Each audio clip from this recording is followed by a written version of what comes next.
মনে নেই রাজাকারের বাচ্চা, আমাদের জন্যই বাংলাদেশ তৈরি হয়েছে।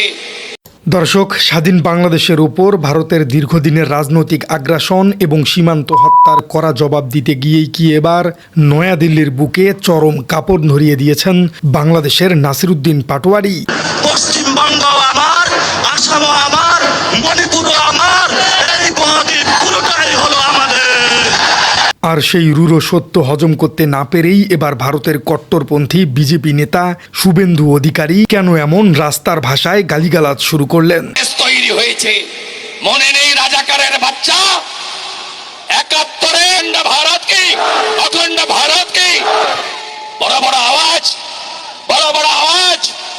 হাসি মারাতে ৪০টা শব্দ দানব আছে ভারতের, দুটো যদি ঘুরিয়ে দেয় না, পালানোর রাস্তা। দর্শক, এবার সরাসরি এক নজিরবিহীন বাকযুদ্ধে জড়ালেন বাংলাদেশের নাসিরউদ্দিন পাটোয়ারি এবং পশ্চিমবঙ্গের মুখ্যমন্ত্রী শুভেন্দু অধিকারী। পাটোয়ারির সেই আত্মমর্যাদাপূর্ণ হুঁশিয়ারির জবাবে শুভেন্দু অধিকারী কেন এমন রাজনৈতিক ছেলেমানুষি এবং কুরুচিপূর্ণ মন্তব্য করলেন? মিসাইল দিয়ে উড়িয়ে দেবার মতো অবাস্তব এবং শিশুসুলভ হুমকি দিয়ে তিনি মূলত কি প্রমাণ করতে চাইলেন? দর্শক, আজকের এই এক্সক্লুসিভ এবং সংবাদ বিশ্লেষণে উন্মোচিত হচ্ছে এই পাল্টাপাল্টি হুঁশিয়ারির পেছনের আসল রহস্য।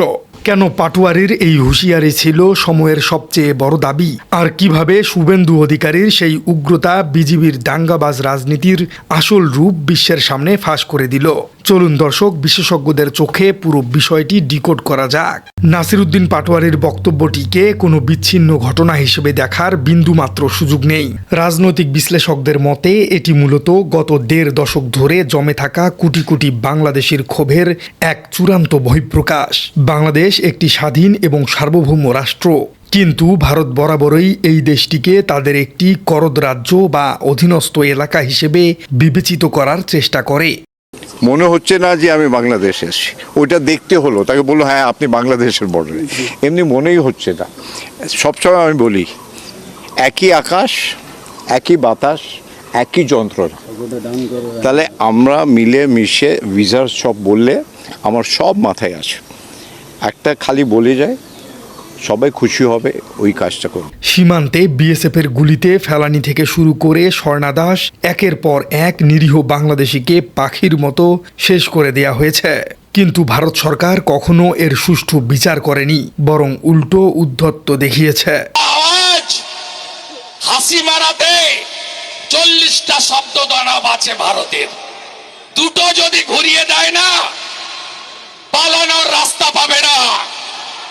হবে এছাড়া ফারাক্কা এবং তিস্তার পানি অন্যায়ভাবে আটকে রেখে বাংলাদেশের উত্তরাঞ্চলকে মরুভূমি বানানো হয়েছে।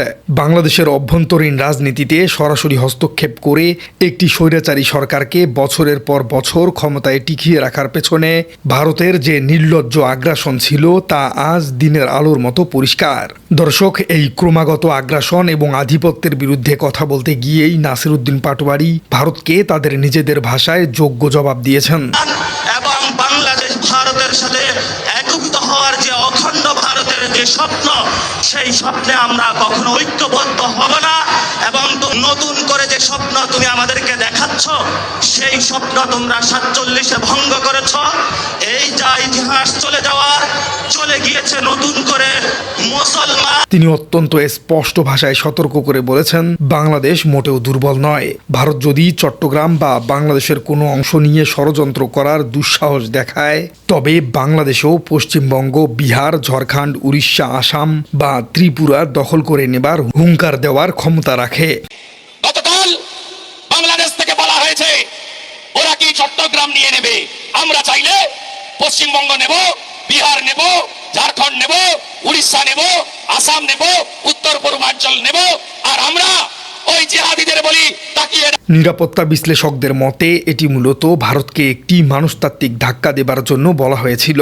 নয়াদিল্লিকে একথা বুঝিয়ে দেওয়া অত্যন্ত জরুরি ছিল যে ৫ আগস্টের পর নতুন বাংলাদেশে আর কোনো দেশের দাদাগিরি মেনে নেওয়া হবে না। পাটোয়ারির এই বক্তব্য ছিল আত্মমর্যাদায় বলিয়ান এক স্বাধীন ভূখণ্ডের হুঙ্কার, যা ভারতের দীর্ঘদিনের অহংকারে সরাসরি আঘাত এনেছে।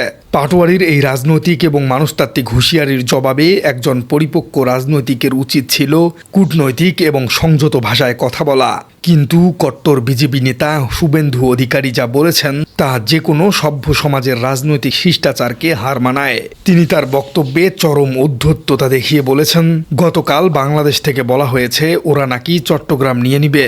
এই বক্তব্যটি শুধু গভীরভাবে বিশ্লেষণ করলেই শুভেন্দু অধিকারীর রাজনৈতিক দেউলিয়াত্ব এবং চরম ছেলে মানুষই ধরা পড়ে।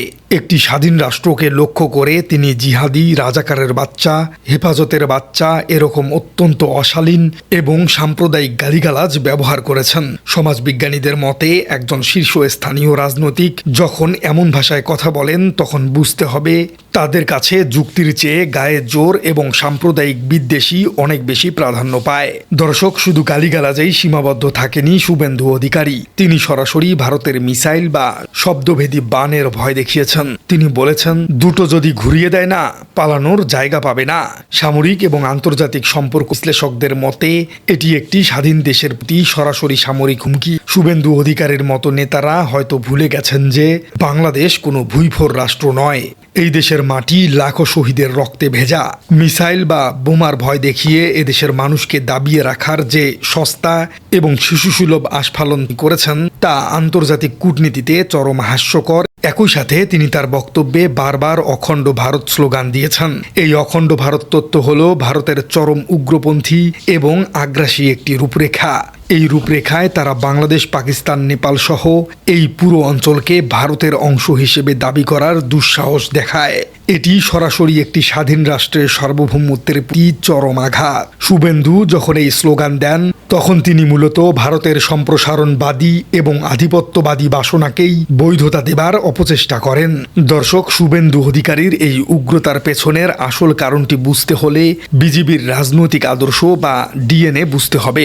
রাজনৈতিক পর্যবেক্ষকদের মতে বিজেপি এবং আরএসএস এর মূল রাজনৈতিক পুঁজি হল দাঙ্গা বাঁধানো, উস্কানি দেওয়া এবং হিন্দু মুসলিম বিভেদ তৈরি করে ভোট ব্যাংক ভারী করা।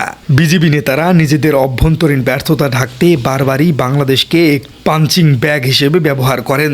তাদের কট্টরপন্থী ভোট ব্যাংককে খুশি করতে বাংলাদেশে কিছু ঘটলেই তারা দাঙ্গার উস্কানি দেন। শুভেন্দু অধিকারীর এই বক্তব্য সেই একই ছকের অংশ। তিনি উস্কানিমূলক কথা বলে মূলত পশ্চিমবঙ্গ এবং ভারতের অন্যান্য জায়গায় একটি সাম্প্রদায়িক উত্তেজনা তৈরি করতে চাইছেন। এর মাধ্যমে সেখানে তারা নিজেদের রাজনৈতিক ফায়দা হাসিল করতে চান। প্রিয় দর্শক, আপনার কি মনে হয় নাসিরউদ্দিন পাটোয়ারির জবাবে শুভেন্দু অধিকারী যেসব কথা বলেছেন সেটা কি একজন রাজ্যের মুখ্যমন্ত্রী হিসেবে বলা শোভা পায়? আসলে কি ভারত বাংলাদেশকে দখল করে নিতে পারবে? এই পুরো বিষয়টিকে আপনি কিভাবে দেখছেন কমেন্টে জানিয়ে দিন আপনার সুচিন্তিত মতামত। আর আমাদের চ্যানেলে নতুন হয়ে থাকলে চ্যানেলটি সাবস্ক্রাইব করার অনুরোধ থাকলো। দেখা হচ্ছে পরবর্তী ভিডিওতে।